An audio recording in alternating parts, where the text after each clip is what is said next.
I help founding product marketers, startups who are trying to build a function from scratch or from zero. This week, Jason Oakley, founder of ProductivePMM, joins We're Not Marketers. One of the biggest challenges with being a founding product marketer is you've got to do all this internal education. In 30 minutes, Professor Oakley gives a masterclass to all founding product marketers on how to get that done and more. I'm not going to speak for everyone, but it's been mentioned a few times in our WhatsApp that you are the godfather of PMM. This isn't a podcast on labeling product marketing. This is a podcast for product marketing managers who feel misunderstood internally. Because building slide decks and writing copy is not all that we do. So are today's product marketers actually marketers?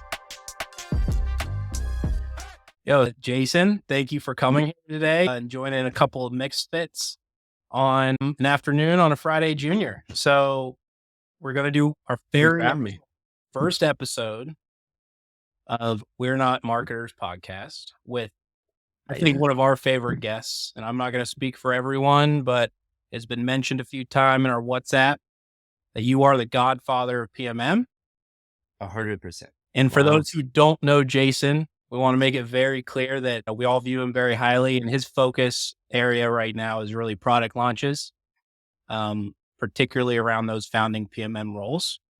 And so really got to kick it off with a thank you. And I think our first question that we want to know from you, because three of us here believe we're not marketers, right? As a PMM role. When you hear that question, what is your take on it? And obviously we want to hear more about why. So first off, thanks for having me. I'm excited to be here, honored to be the first guest. I think you guys give me more credit than I necessarily deserve, but I appreciate it. And it's cool that I've worked with you all, like met you all separately, but somehow all three of you found each other and you started this thing. So that's pretty cool. The magic of product marketing. Yeah, exactly.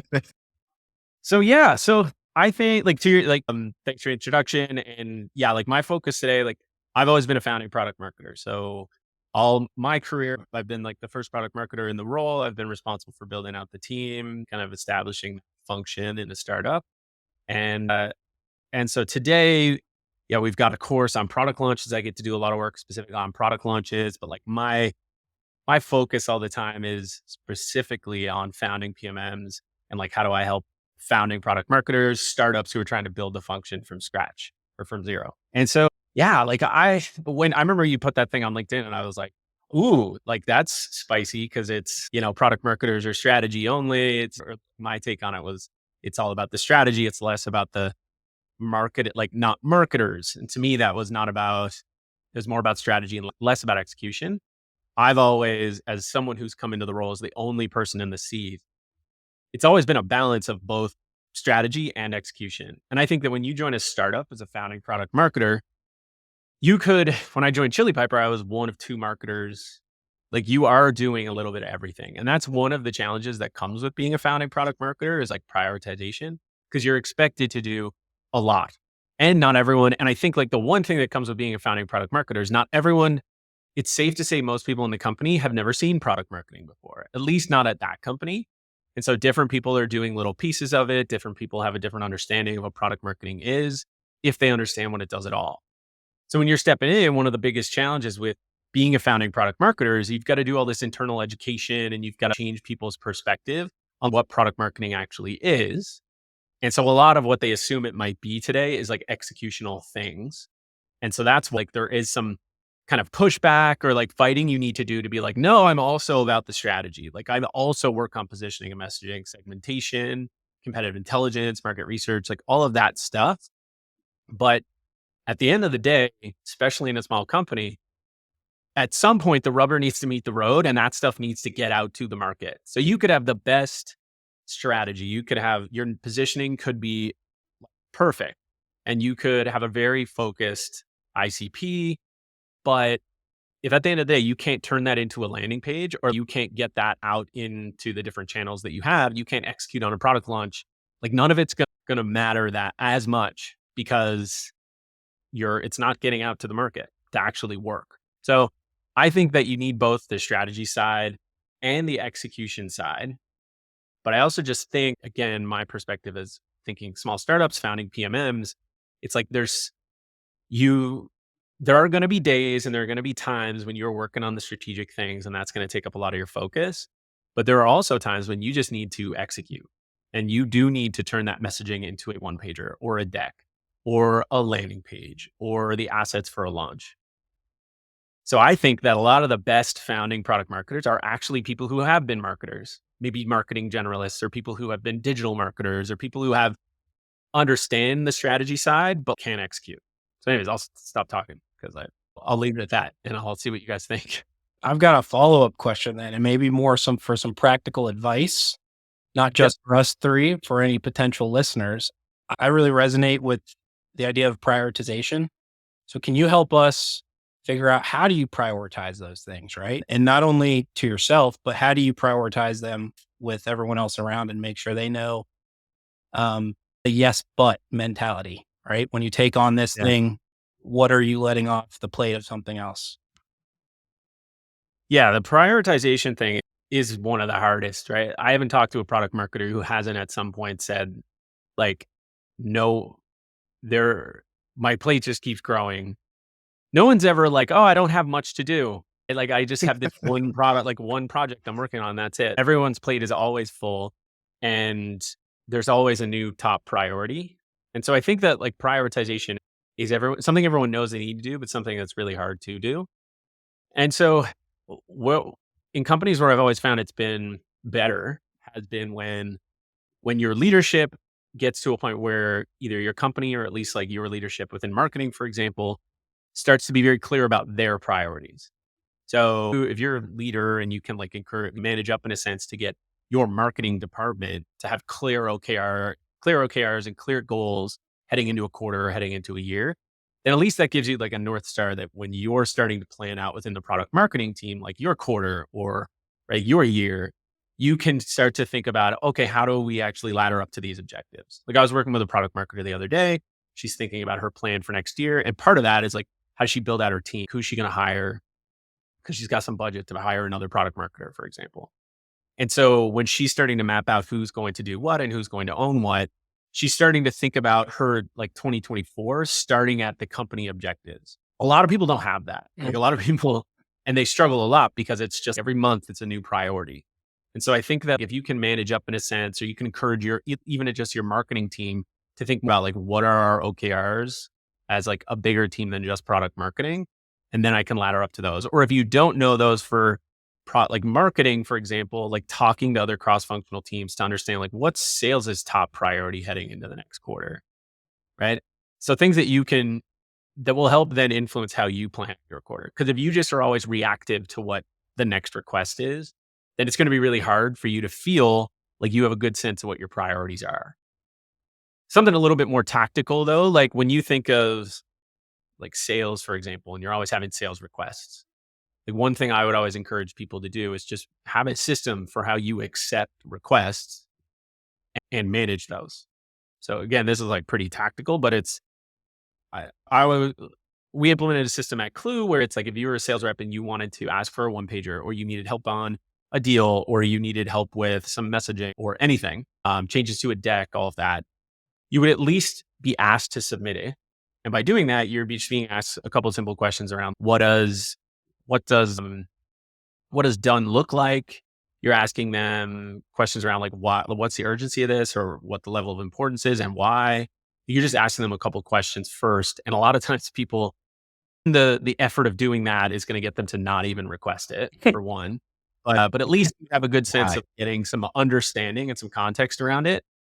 And then it goes into a system where at least they know, and when I say a system, it's just like a simple Notion page, but it just goes into a list, for lack of a better word, where at least they know that you've accepted it, like you've seen it, but also it gives them, introduces this concept, like there's a lot of other things on your plate, right? There's this whole list of things that sales has requested. I can't respond to this in a couple of seconds. Like I can't do it by tomorrow.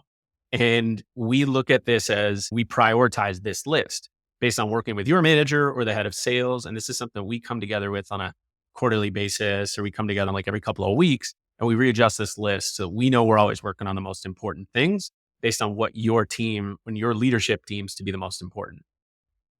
And within that, there's always going to be like areas for a bit of give and take, and you're trying to build relationships with sales. Sometimes you want to respond to certain things, especially if you know it's going to move the needle, right? But generally, if you can have some process in place so that how you manage things that are being asked of by product marketing, then that'll help you prioritize and manage that type of work. But then at the same time, as a product marketing team, knowing what the broader objectives are of the company and goals of the company or your broader marketing department, you can start to be a bit more strategic about, okay, what projects are we working on this quarter, right? What launches should we really focus on? Okay, if a big goal this quarter is to break into a new vertical, it's like, okay, how can we bundle these features into a launch that is going to help us like drive revenue in that vertical? So yeah, that's my thought there on prioritization. Jason, one challenge that our fellow product marketers who are going into a founding role is how do you establish that internal authority? Before joining a organization as a founding marketer, let's imagine this product marketer has to pick to choose a few options in their interview process, and they want to evaluate what is the best organization that will help them that will set them up for success, Right. in achieving what you outlined, such as having that strategic plan, having the ability to build those systems.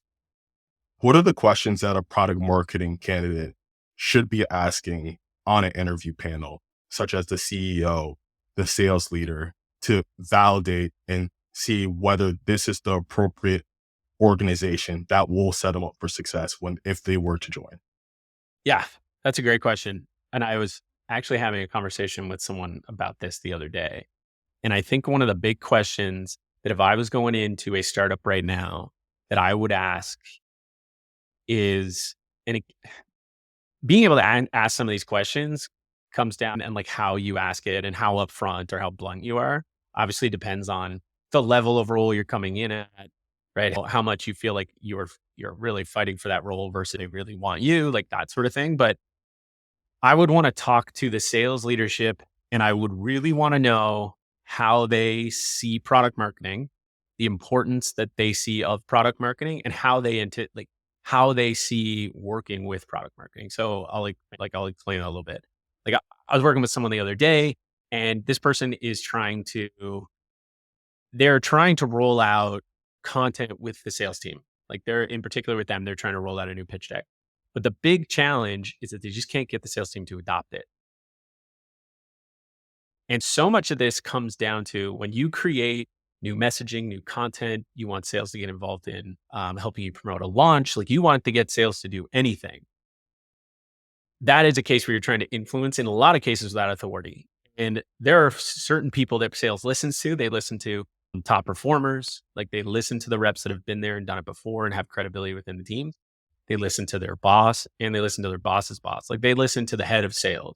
A lot of times they really won't change the way they do things unless the leadership in sales is bought in and encourages them to do it.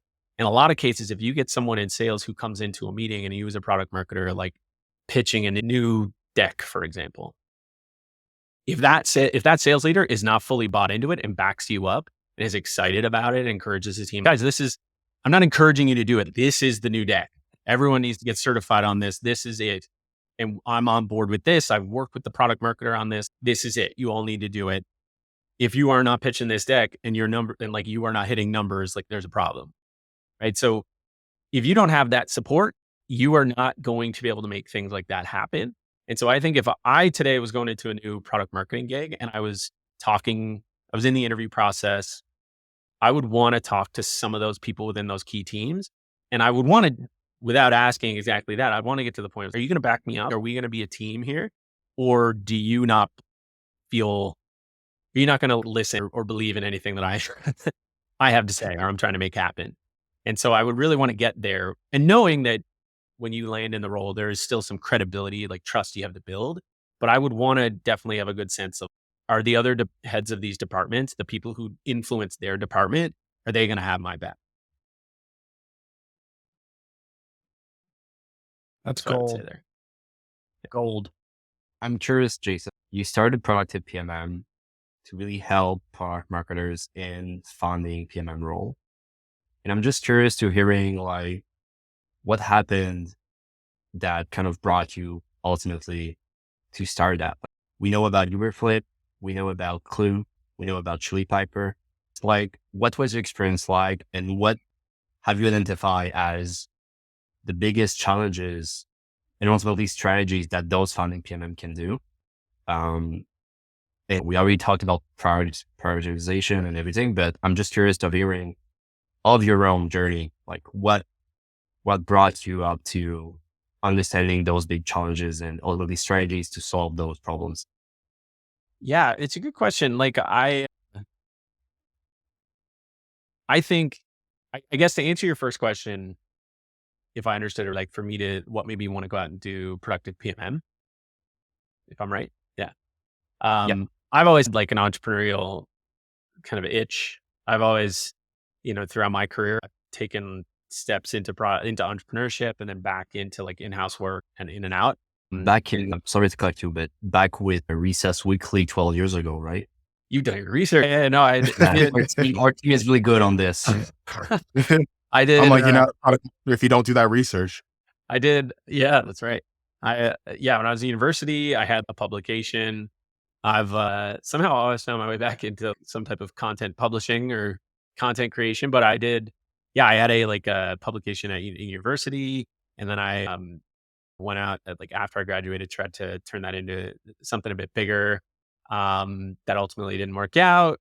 Went back in, started working at software companies, and eventually wrote like a children's book. I tried to start a small SaaS product that was actually focused on building wait lists for product launches. So I've done a little bit of everything, but I ultimately, for me, like I do think the end goal for me is to be an entrepreneur. And so I think when I got into product marketing, I was like, I think this the field for me because it's kind of where I think like a lot of my skills come together. And it is that actual bit of like entrepreneurship, it's a little bit of strategy, but it's also a little bit of just like tactical marketing that's also involved in there, especially in like the area where I did product marketing. It's like early stage startups. And so that's why I kind of liked it.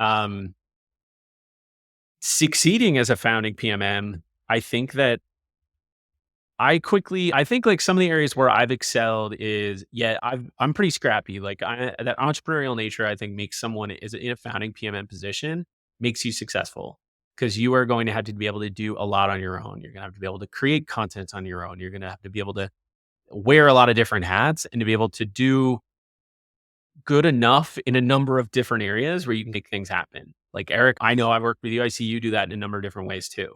Right. So there's that whole jack of all trades, but a master of none. I definitely feel like that's me in many ways, has proven to help me in those roles. I also think like I'm pretty good at building relationships and rapport and like credibility within teams. Just because hard worker. I like to think I produce pretty good work, and I like to think I'm pretty personable with people and I can build those relationships. And I think as product marketer, it's an important thing for you to be able to do so that you can work good with cross-functional teams. You are able to build rapport and have the credibility with those teams, not just sit away in your ivory tower or like your little back office and just plug away at more like just work that no one ever gets to see. So I also just think like a big skill for product marketers, communication, internal, external, just communication in general. How well are you communicating an idea? How well are you at kind of motivating people? How well are you at messaging, written, video? Like I just think communication was something that it's a skill that I've built throughout my career.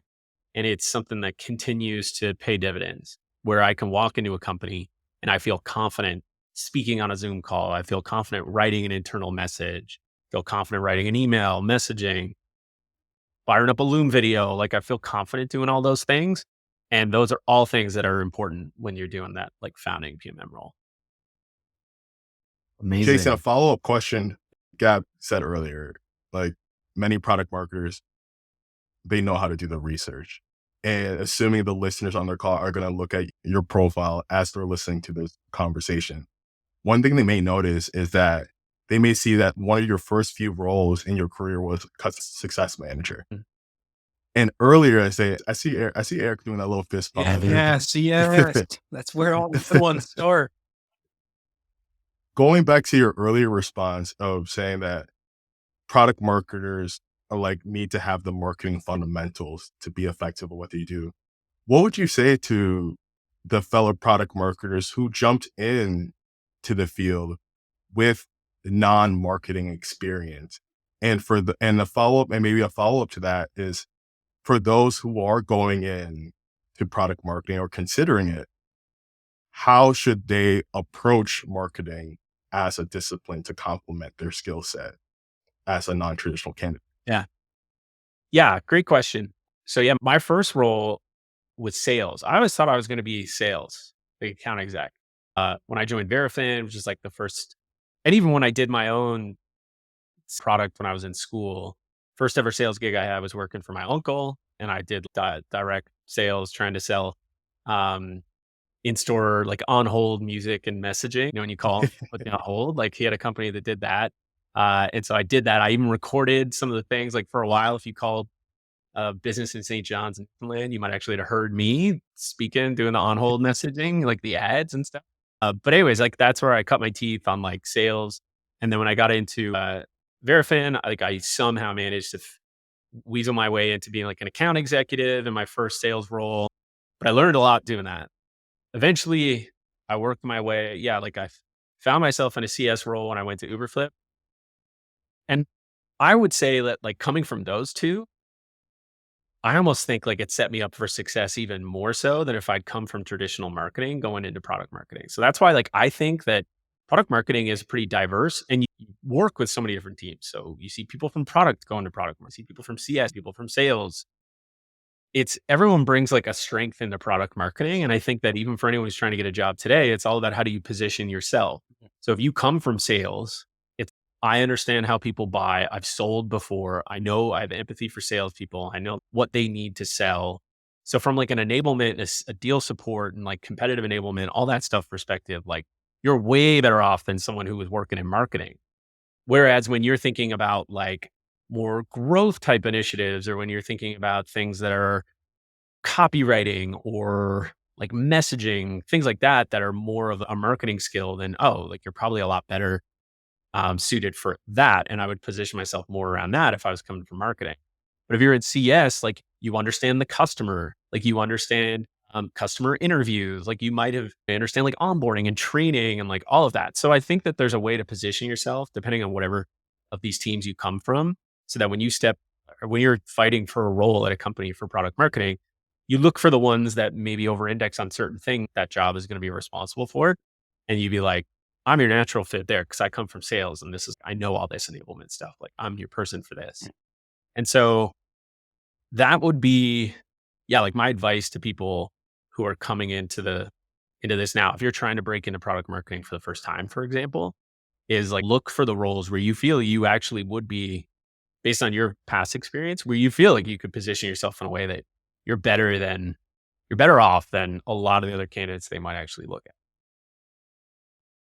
Yeah, I don't know if you guys heard what I heard, but I think Jason said that it's, better to not be a marketer if you're a product marketer. I don't know. I'm doing them. I think we got him changing his tune. No, it's good, but it's a fair point. But I think that when I think about the marketer versus not marketer as a product marketer, I think of it as a lot of times when people think marketer or like digital marketer or marketing practitioner or whatever, they think more of the tactical nature of you're building out programs or campaigns or you're creating content, like those sorts of things. And I think a big part of that, like that's still a big part of product marketing, I think, from the world I come from. But there's a lot of, I like the definition of product marketing as like the four kind of key pillars, right? Which is intelligence or research, depending on how you look at it.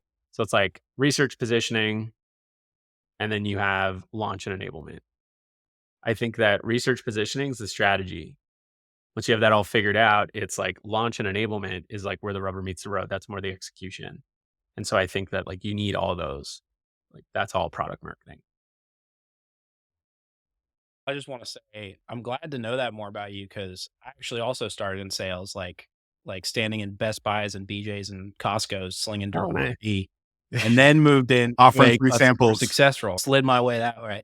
And I would just one comment before Gab takes my head off is I agree with you strongly that when I made that first initial move into product marketing as a junior PM, I felt the enablement piece was super, super easy because I had that empathy built up for the sales side. I had that empathy built up on the customer success side.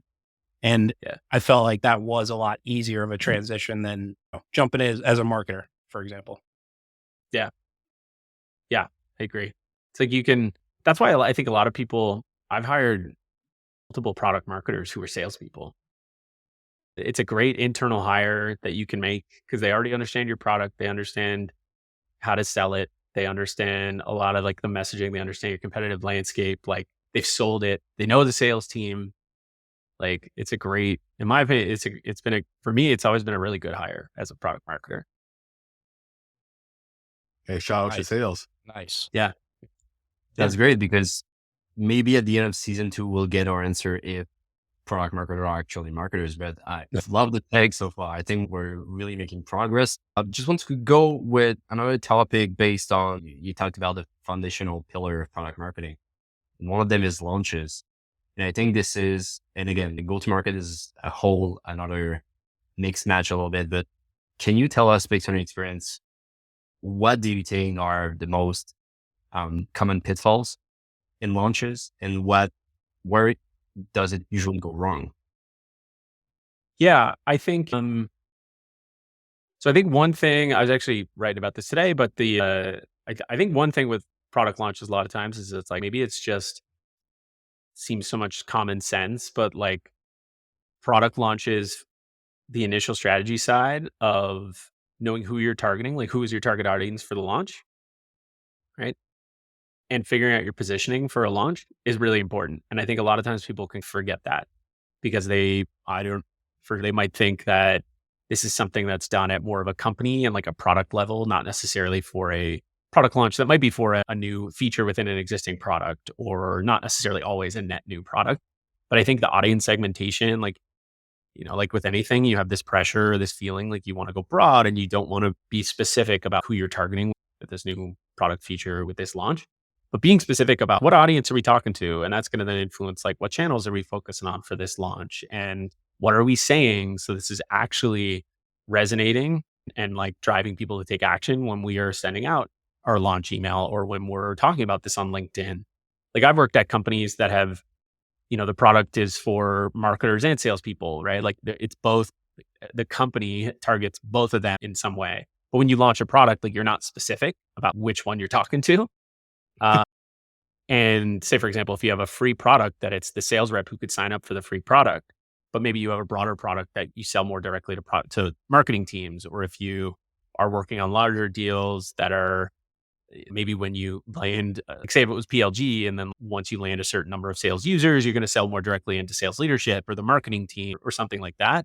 Not being clear on the audience when you actually do that launch is like one big mistake, I think, because then the messaging is just more vague.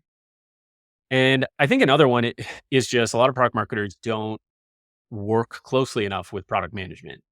And so I think that it's a challenging team. It can be a challenging team to work with. I think that sometimes when I see dysfunction between two teams, a lot of times it can be product and product marketing. And I think that especially if you're coming into a company that's never had product marketing before, a lot of product managers do very like light product marketing. They'll be the ones who manage launches. And so a lot of times I see that there are like two separate worlds associated with product launches, and it's more of a baton pass versus working together on the launch. And so I think like one of the biggest things that I think product marketing and management can do together is like align on the product launch process, work earlier in the process together. So that as a product manager, if you're starting to work on, I guess in an ideal world, you both would be involved in like gathering voice of the customer and feedback to figure out what to put on the roadmap. But even after you have like an idea for a new product or feature is brought to the table, when a product manager is starting to do discovery on that or scope out what it might look like, looping the product marketer in then so that you can work early on things like positioning and things like doing competitive research and trying to figure out, right, what's the messaging for this? Like, what is the overall, what's the value prop versus getting like a requirements doc when it's all almost built or almost launched and being like, yeah, now go launch this. So there's so many things that product marketers struggle with there when that happens, because you just are fully reactive. You just feel like you're executing on the marketing side of a launch versus being involved in the whole picture. So I think that if a product marketer is watching this today, and like we talk about a lot of this in our course, is if you are involved in product launches, working with your product management team to figure out a process for how you prioritize launches, how you plan them more strategically, how you work together on executing them, like making product launches a much more strategic go-to-market effort versus, honestly, most of it's just like release marketing. It's just like new feature, let's get it out there. And I think that like work with your PM, map out a process, plan it, be more strategic about how you launch products. And if you're still struggling, there's always the ready to launch cohort in March, right? Ready for launch. Ready for launch. Yep. Eric said, get the name right. Yeah, if we're gonna Finish our first cohort. It was awesome. I'm not good at promotional stuff. You can see it. We're going to shameless plug. We're going to do it right on this podcast. All right, Gab? And yes, I know you both, I've talked to you about, but wonderful 4 weeks, 6 hours, basically over a 4 week span. And I feel like I've gained about 60 years of knowledge. So thank you. Yeah. You don't look at 60 years. That's a lot. Oh, great. So Jason, there's a lot that we've heard from you today. And I'm curious, for individuals who want to stay connected with you, like what are ways that they can connect, work with you? So give us the 90210. Yeah, I appreciate it.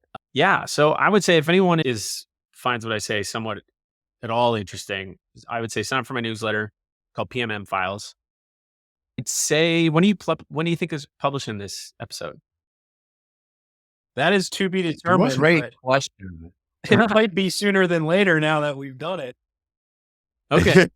Depending on when you do it, it'll be at pmmfiles.com. So I'm actually going to launch a site for that. So I just love, every week I break down like real product marketing examples out in the wild, and I try to basically give my take on them, and hopefully the idea is that you get practical examples to hopefully inspire you, but help teach you a bit about some other product marketing concepts every week. So subscribe to PMM Files, but it's also going to have its own site with examples on there you can look at. So pmmfiles.com. I started teaching a cohort course on Maven, all about product launches, called Ready for Launch. Eric was part of our first cohort. We're launching another one at the end of March. Yeah, it's on Maven. If you're interested at all, just ping me on LinkedIn. I'm happy to share the link, and maybe we can share it in the show notes. And then I also work with founding product marketers. So if you are a founding product marketer, I know it can be a lonely role. I know it can be a challenging one for all the reasons that we talked about. And so I coach founding product marketers. We can work one-on-one together. You know, you can have a thought partner, someone to hold you accountable, someone to kind of help you, guide you through that process. And check out my coaching program, and just, hit me up if you're interested in chatting about it. Disclaimer, I got my first call set up with Jason for next week. So yeah. Oh, Jason, I should do the soundbite so we can add it. Gab, this is for his Ready for Launch cohort. Right. It was freaking sweet. Love that. That's his calling sign at the end of every class. And every class. Eric's the kind of guy you want in a class like that. He like brings the energy. Oh, I can imagine. I can imagine. Yeah, we're pretty much aware at that point. Bring the pom-poms. Cheerleading the whole class. He's a cheerleader. Yeah. Exactly. It was a pleasure chatting with you, Jason. Thanks so much for being here. And we're really excited of getting your feedback, all of the podcasts, and potentially having you again on the podcast as well. Yeah. Love to come back. Yeah, and for all of our listeners out there, you're very welcome for all the free knowledge we just gave you from Mr. Mason Oakley. Just hit Thanks for having me on, guys. Hit subscribe for more. Yeah. I'm excited to see who you have on next. But I think you guys got a good thing here. Thank you for listening to We're Not Marketers. If you liked what you heard, please subscribe, review our podcast, and share this episode with other PMMs. Thanks again, and see you soon.